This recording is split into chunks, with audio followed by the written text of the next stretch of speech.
Smoke coiled into the bruised sky, thin at first, then thickening into a choking shroud over Red River Valley. The scent of burning timber, acrid and sharp, clawed at Thorn Blackclaw's throat as he urged his stallion up the ridge. From this vantage, he could see the edges of the village below, splintered walls flickering orange in the dusk, fires that danced like devils in the wind. His jaw tightened. This wasn't the border skirmish he had expected. This was a slaughter. Down by the grain store, shadows darted, men with rifles slung over their shoulders, flames reflecting off brass buckles. Hired guns. Mercenaries with no allegiance, but to the highest bidder. His hands, dark and scarred from seasons of war, tightened on the reins. Too many, he muttered to himself. But even as the thought formed, he was already descending the ridge. The people needed him. He would face death 100 times before he abandoned them again. Gunfire cracked, sharp against the mountainside. Women screamed, children wept, the raw sound piercing deeper than any bullet. The horse beneath him snorted and reared at the noise, but Thorn kept his seat, eyes scouring for the next move. By the riverbank, something shifted. No, someone. A figure in a streaked dress, sleeves rolled high, her auburn hair wild and tangled like the flames themselves. She sprinted between the cottages, dragging 2 children behind her. Thorn's breath caught for an instant. Elsie Harper. Of all the reckless souls in Red River, it had to be her. "Keep your heads low," she barked at the children, her voice a whip crack of command that momentarily cut through the chaos. Her gaze lifted just long enough to meet Thorn's across the smoky distance. Defiance burned bright in her eyes, unbowed by the terror clawing at the village. A shout came from behind her, mercenaries closing in. Thorn's stallion surged forward before he even gave the command. He rode hard, hooves thundering across the baked earth. One of the gunmen raised his weapon, aiming squarely for Elsa's back. Thorn drew his tomahawk and hurled it. The blade sang through the air and buried itself in the man's shoulder with a sickening crunch. The rifle fired skyward as the man toppled. Elsie didn't waste the moment. Shoving the children ahead, she dashed for cover behind a collapsed wagon. Thorn dismounted, boots thudding heavy on the ground. He retrieved his tomahawk in a single, practiced motion, barely breaking stride as he moved to join her. "You're late," Elsie snapped, brushing soot from her cheek. "You started without me," he replied, his voice gravel wrapped in steel. Gunfire burst again, splinters of wood exploding around them. Thorn pulled her down beside the children, shielding them with his broad frame. "They've set fire to the grain stores," Elsie gasped. "If they burn the rest, we won't last the week." Thorn scanned the horizon. No sign of reinforcements, no cavalry, no miracle. Just the hiss of flames and the thunder of gunfire. "We cut east," he decided. "There's a stream past the ridge. Safety, if we can reach it." Elsie hesitated, then nodded. But even as they prepared to run, a new wave of gunmen swarmed from the tree line, herding panicked villagers like cattle toward the center of town. Thorn's heart pounded with grim recognition. They were cornering survivors for slaughter. "They are not looting," he growled. "They are erasing us." Elsa's face hardened. "Then we give them something to remember." They moved fast, weaving between debris and fire-gutted buildings. Thorn caught sight of an old barn still standing, though smoke leaked from its roof, He herded the children inside, followed by Elsie. The interior was stifling, heat simmering beneath the rafters. Horses, wild-eyed and foaming at the mouth, kicked against their stalls. Flames licked at the thatch, hungry for breath. "We can't stay here," Elsie warned, her voice tight. "No," Thorn agreed. "But we can buy them time." With practiced efficiency, he tore down lanterns and doused them, then flung open the rear doors to clear an escape route. Elsie, meanwhile, worked to free the panicked horses, whispering calming words even as smoke thickened the air. "Go," she urged the children, pressing them toward the back. "Run fast and don't look back." They obeyed, darting into the fading daylight. Relief flared, but only for a heartbeat. Outside, the mercenaries had spotted them. A shot cracked, a scream followed. Elsie stiffened, rage flashing across her soot-streaked features. "No," she breathed, fury trembling in her voice. Without hesitation, she seized a pitchfork and charged through the barn doors, loosing a wild war cry that momentarily startled their attackers. Thorn followed, drawing his tomahawk from his belt. The battle was brutal and immediate. Blades flashed, fists connected with bone. Thorn moved like a storm, blocking rifle butts and swinging his weapon in wide arcs. Every muscle burned, every breath scraped against the smoke choking the air. "Behind you!" Elsie shouted. He pivoted just in time, catching a mercenary's blade on the haft of his axe before driving his elbow into the man's throat. But they were outnumbered, heavily. Another shot rang out, this one striking the barn itself. Fire roared to life in the rafters, a greedy beast devouring the dry timbers. Heat blasted over them, searing skin and turning the very air to liquid flame.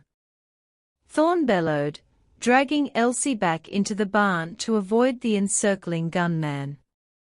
Flames crept along the walls like hunting snakes, trapping them in a circle of fire. Elsie coughed hard, waving smoke from her face. "If you had a plan, Chief, now would be the time to share it." Thorn's gaze swept the inferno, heart hammering. "Plans change." The rear wall shuddered, weakened by heat. He grabbed a heavy beam and drove it against the smoldering planks. "Help me," he barked. Together they shoved, muscles straining, until the wall buckled outward, opening to a narrow gap of twilight and smoke-filled freedom. But even as they prepared to flee, a shadow loomed at the barn entrance, the silhouette of a man too familiar to Thorn, a scar carving a wicked line down his cheek. Recognition flared like a spark in Thorn's chest. His past had caught up with him. "Well, well," the scarred man sneered, cocking his rifle. "Didn't think you'd make it this easy, Black Claw." Before Thorn could answer, a beam above them groaned and split. Fiery debris crashed down, forcing them to dive for cover. Smoke swallowed their world whole, and the scene faded to black. The world was heat and chaos. Thorn forced his eyes open, blinking through the ash that drifted like snowflakes made of ruin. His lungs burned with every ragged breath, each inhale tasting of soot and death. For a heartbeat, he saw nothing but blurred shapes until a streak of movement snapped him alert. "Elsie!" She coughed violently, doubled over in the wreckage, but alive. Her hands were blackened with soot, her face streaked by trails of sweat and grime. Still, her eyes burned, fierce and unyielding as she crawled toward him, defiance written in every line of her soot-streaked face. "You with me?" she rasped. Always, Thorn managed, his voice raw as gravel. A second beam crashed behind them, sending up a cloud of sparks. The barn would not hold much longer. Fire had gnawed through its bones, and soon it would collapse completely. Thorn staggered to his feet, hauling Elsie with him. They didn't have the luxury of fear. Through the broken wall, the narrow gap they had opened still led to the outside. Smoke curled through it like grasping fingers. Beyond lay chaos, mercenaries scouring the village, dragging survivors into the square like grim trophies. Gunshots punctuated the air, ruthless as war drums. Thorn's gaze caught on the children, huddled by a rock outcrop near the river, their small bodies pressed tight together, eyes wide with terror. His chest tightened. If they didn't move now, those children wouldn't see another dawn. Go, he ordered Elsie, giving her a gentle shove toward the gap. I'm not leaving you, she shot back, fierce as ever. You're not, he growled. You're getting them to safety. I'll cover you. Before she could argue, he had already snatched a burning timber from the wreckage, wielding it like a weapon. Flames hissed along the wood, casting a wild light across his grim features. Elsie hesitated for a heartbeat, then nodded sharply. Without another word, she sprinted through the gap, ash swirling in her wake. Thorn followed close, swinging the flaming timber at a pair of mercenaries who had spotted their escape. The fire caught one man's coat, sending him into a panicked flail as he tried to beat out the flames. The second gunman aimed his rifle, but Thorn's tomahawk was faster, spinning through the air to bury itself deep in the man's chest. No time to savor the kill.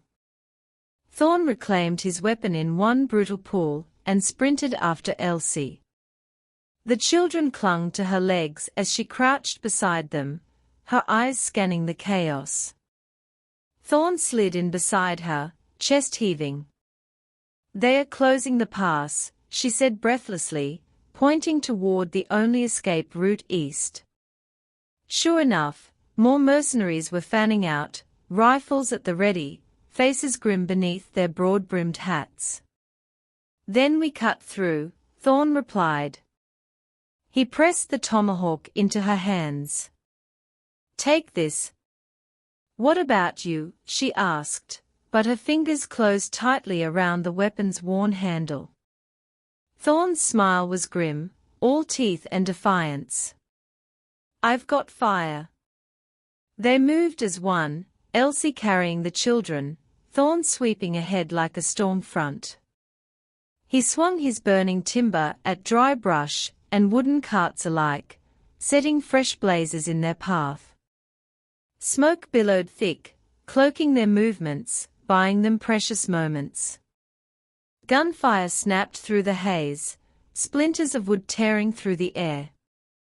One bullet grazed Thorn's shoulder, a flash of searing pain that he forced himself to ignore. Keep moving, he barked, and Elsie did, sprinting for the narrow defile that led toward the ridge. A mercenary loomed suddenly from the smoke, a scarred brute wielding a shotgun. He raised the barrel toward Elsie and the children. Thorn didn't think, he moved, hurling the burning timber like a spear. It struck the man square in the chest, flames licking greedily at the man's coat. The mercenary staggered, screaming, and Elsie didn't hesitate. She drove the tomahawk home with a savage cry, ending the threat. Go! Thorn roared, adrenaline surging through him as they cleared the last obstacle between them and the ridge. They scrambled up the slope, boots slipping on loose shale, smoke clawing at their lungs. At the summit, the land opened before them, a sprawl of wild hills and dense thicket, untamed and mercifully free of mercenaries. But behind them, Red River was dying. Thorn paused, chest heaving, and looked back over the valley.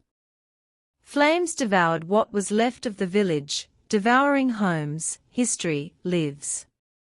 His jaw clenched so tight it ached. Elsie touched his arm, her eyes softer now beneath the soot. "We can mourn later," she said gently, though her voice trembled with barely concealed grief. "But first, we survive." He nodded, forcing his gaze forward.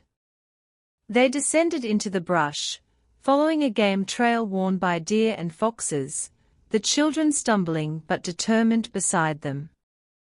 Night closed in fast, the sky bruised purple and black as stars fought to pierce the smoke-filled heavens. Every sound felt sharper in the dark, the crunch of their footsteps, the hiss of burning embers carried on the wind, the distant crackle of gunfire fading as they pressed further into the wilderness. Thorn's senses stayed razor-edged, every muscle taut. He knew this land better than most men knew their own hearts. He knew where the streams ran clean, where the cliffs would offer shelter, where danger might wait in ambush. But even his knowledge had limits. "We'll reach the canyon by dawn," he murmured, more to himself than anyone else. Elsie, ever pragmatic, asked, "Will that be far enough?" The truth tasted bitter. "No," he admitted. "Not far enough. But it'll buy us time." They stopped beneath a rock overhang, breathless and battered, and made a crude camp. No fire, too dangerous. Only the cold and the dark for company. The children huddled close together, shivering in silence. Elsie wrapped them in her arms, her eyes never leaving Thorn. "You knew the man in the barn," she said softly, her voice carrying more weight than the question alone. Thorn's stare was heavy with memories. "Jonas Vexley," he confirmed. "We fought side by side once. He was my brother in arms, until gold made him a stranger." Elsa's eyes narrowed, fury flaring anew. "He's hunting you," she stated. "And everyone I swore to protect," Thorn added grimly. "This isn't about land anymore. It's about legacy. He means to wipe us from the earth." For a moment, silence settled between them, thick and suffocating. Then Elsie straightened, her spine resolving, hardening her features. "Then let him come," she declared. "We'll carve his name into history, same as he tries to carve out ours." Thorn felt something stir in his chest, an ember of hope beneath the weight of despair. He nodded once, firmly. As the children finally drifted into restless sleep, Thorn stood guard beneath the stars. Smoke still smudged the horizon, a grim reminder of what they'd lost. But in the eyes of the woman beside him and the quiet courage of the children, he found a reason to endure. The battle for Red River had been lost, but the war for their future had only just begun. Morning crept over the horizon like a bloodstain spreading across linen. Thorn watched it unfold from the ridge, his breath coiling in the chilled air. His eyes, narrowed against the light, scanned the shadowed valley below. He could feel the weight of the coming storm, not in the sky but in his bones, a heaviness that settled deep, like the calm before the flood. Behind him, the children stirred beneath the crude shelter of brambles and stone. Elsie knelt beside them, adjusting the frayed edge of a blanket over a boy's thin shoulders. Her movements were quiet but deliberate, steady in a way that anchored Thorn against the rising tide of dread. "We are exposed here," she said without turning. "I know," Thorn answered. He had chosen the ridge not for comfort, but for its vantage, a high place to see death coming. Elsie rose to stand beside him, her gaze falling to the narrow path winding up from the river. Already, dust plumes smudged the sky, a bitter sign of mounted riders drawing near. "They are close," she murmured. "Closer than I hoped," he replied. For a breath, they stood together in silence, two warriors braced against an oncoming tempest. Thorn's fingers flexed around the haft of his tomahawk, not from fear but from readiness. His wounds from the night before ached beneath his coat, stiff with dried blood, but he welcomed the pain. It reminded him he was still in the fight. "We can't outrun them," Elsie said quietly. "No," Thorn agreed. "But we can choose where to stand." Her eyes flicked to him, sharp as flint. "Then we stand here." A nod sealed the pact between them. Without another word, they moved, Thorn lifting the children one by one to safer ground beneath a rocky overhang, Elsie laying out what little ammunition they had left, 3 rifles between them, a scattering of shot, and the iron resolve of the desperate.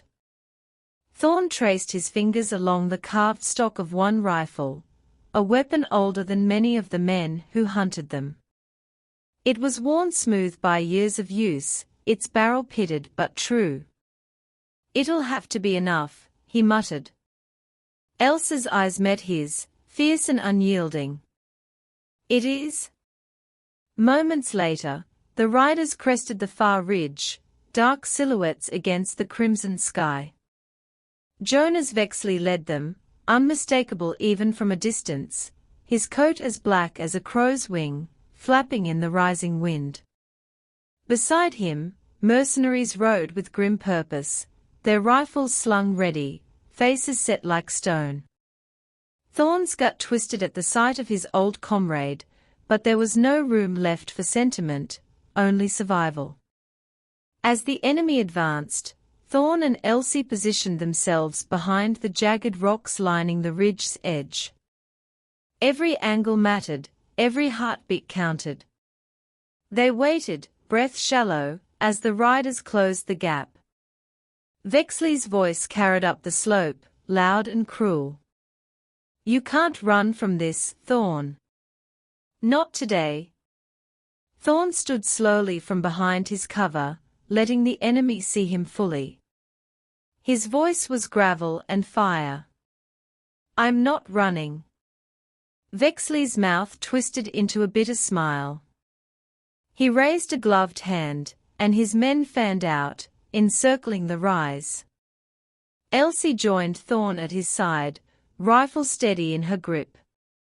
"If you want us," she called down, her voice like a blade honed to perfect sharpness, "come and take us." The first shot cracked like thunder. Elsa's bullet found its mark, knocking a mercenary from his saddle. The man's body tumbled down the slope, vanishing into the brush. Chaos erupted at once, rifles flaring, horses screaming, the acrid sting of gunpowder filling the air. Thorn fought like a man possessed. His tomahawk sang through the melee, finding flesh and bone with unerring accuracy. He fired between swings, each shot deliberate, each strike fueled by the ghosts of Red River. Elsie moved with deadly grace, never wasting a step or a breath. She fought not just for herself, but for the children watching with wide, terrified eyes from their hidden perch. She fought for the village that had burned and for the future clawing its way through the smoke. Bullets carved the air around them, a symphony of death and defiance.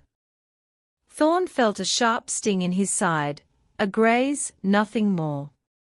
He pressed forward, ignoring the pain, every part of him focused on the man who had once been his brother. Vexley dismounted as the battle swirled, drawing a saber tarnished with old blood. His eyes, cold and bright, locked onto Thorn with the weight of history. "Did you think you could defy fate?" Vexley snarled as he advanced. That you could steal from me and live.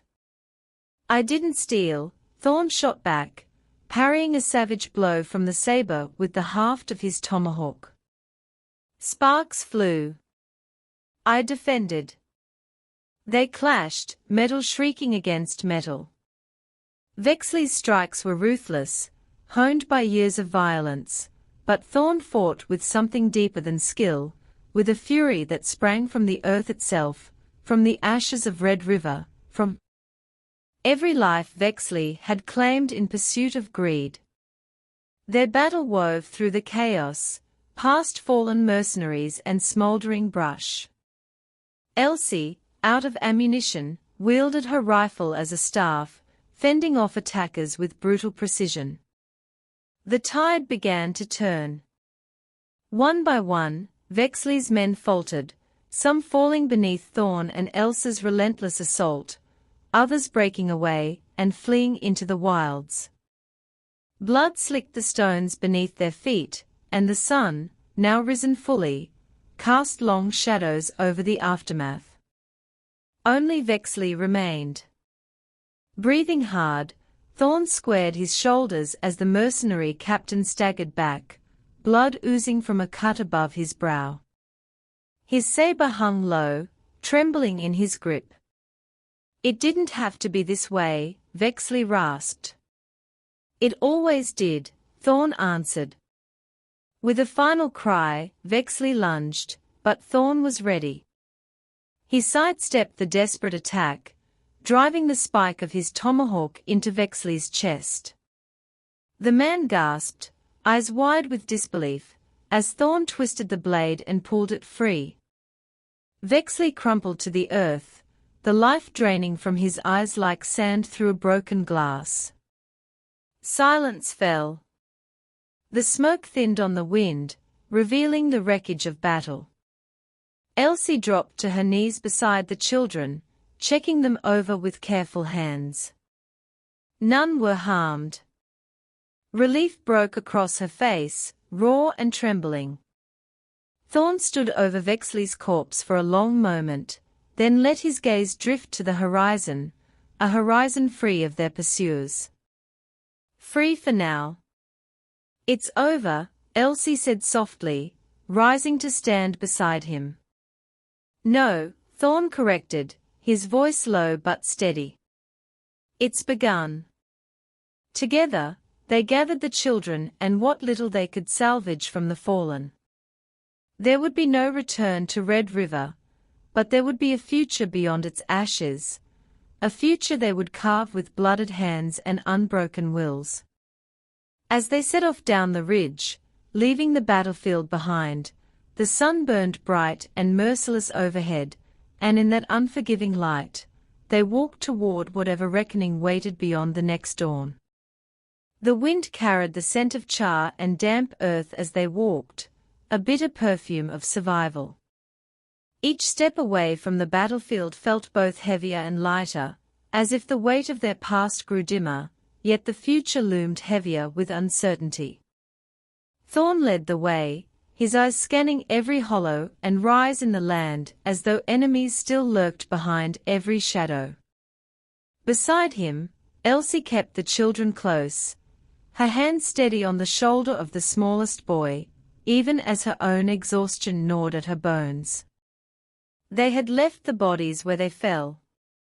There was no time for burial, the carrion birds would finish what fire had started. Keep moving, Thorn said, his voice gravel thick but calm. We are not safe yet. No one argued. The children, wide-eyed and hollow-cheeked, obeyed without a sound. Fear had dried their tears, hardened them beyond their years. Hours stretched under the glare of the sun until they found the old pine glade Thorn remembered from before the war. Sheltered between two ridges, the place offered water and cover, at least for a little while. He motioned them to stop, and the children collapsed into the shade as if their legs could no longer bear them. Elsie lowered herself slowly, her face drawn tight with fatigue. "They'll send more," she said. "They will," Thorn agreed. He crouched by the creek, splashing cold water onto his face, feeling the sting in every open wound. The relief was fleeting.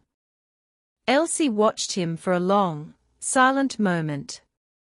Vexley wasn't the root, just a branch. "I know," Thorn replied, his gaze darkened like a storm cloud. Vexley was a weapon. Someone else held the hilt. A quiet dread settled between them. Elsa's fingers brushed over the crude map they had taken from one of the fallen mercenaries. Scrawled lines and symbols marked not just Red River, but other villages, other places set for conquest. They were clearing the path for something larger, she said, tracing the inked routes with a trembling finger. Thorn's jaw hardened. An army. The realization sank like a stone in his gut. Vexley's men had been brutal, yes, but disorganized, mercenaries driven by coin and fear. This, though, was something colder, calculated, systemic. Elsa's eyes met his, burning with a fire that outshone the fatigue.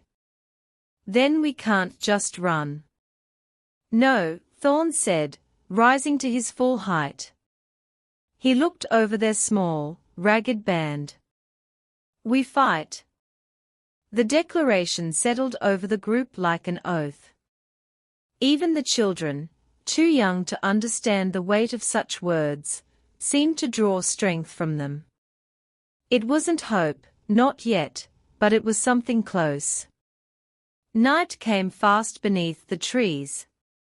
Thorn kept watch as the others slept, his mind grinding through possibilities like a millstone. His thoughts circled back to one name, again and again, the man who had once sat beside him in war councils, who had spoken of dominion with quiet hunger. Cassian Drake. Drake had been the architect of expansion, the man who believed land could be bought in blood. Thorn's lips thinned into a grim line. If Drake was behind this, then Red River was only the beginning of his blueprint. The next morning, they moved with a clearer purpose. Thorn led them not away from the storm, but toward its heart. They skirted through ravines and over rocky bluffs, avoiding open trails where scouts might linger. Each mile closer to the frontier outposts tightened the noose around their small caravan, but Thorn knew the value of risk. He knew they needed allies, fighters who had not yet bent the knee to Drake's ambitions.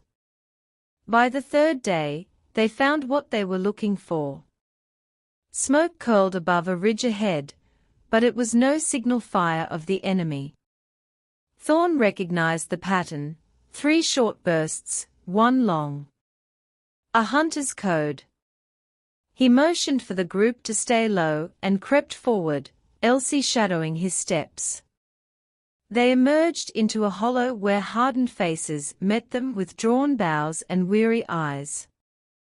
A ring of survivors, tribespeople, frontiersmen, and outlaws alike. All carried the marks of battle, scars, soot, eyes that had seen their homes turn to cinders.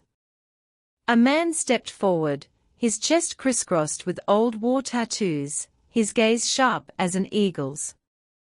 "I thought you were dead, Thorn." "Not yet," Thorn answered.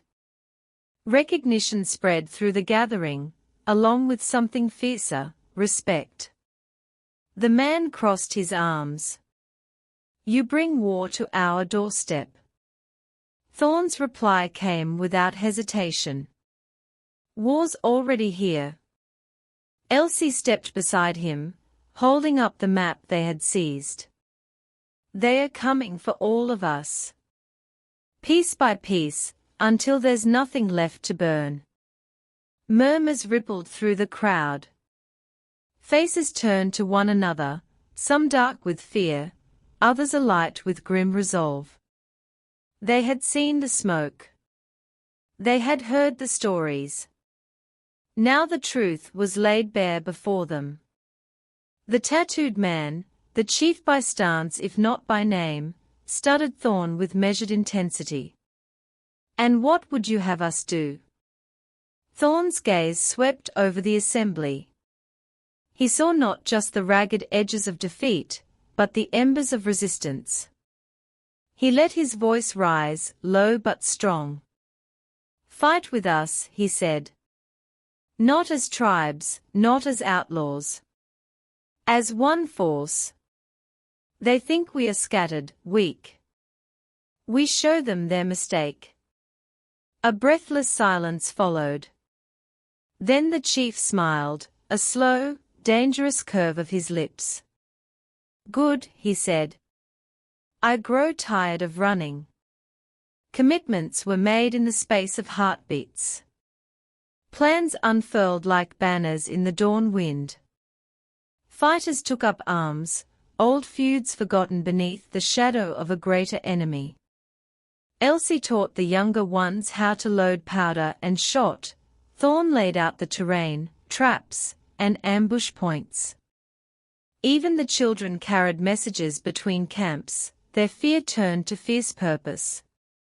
They had no fortress walls, no grand banners or polished steel, but they had fire in their blood and the fury of the dispossessed. The day of reckoning came beneath an iron sky. Drake's vanguard crested the ridge, a disciplined column of soldiers in black and crimson livery, their banners snapping like whips in the wind. They expected surrender. They expected fear. What they found was fire and fury. Thorn's ambush struck like a thunderclap.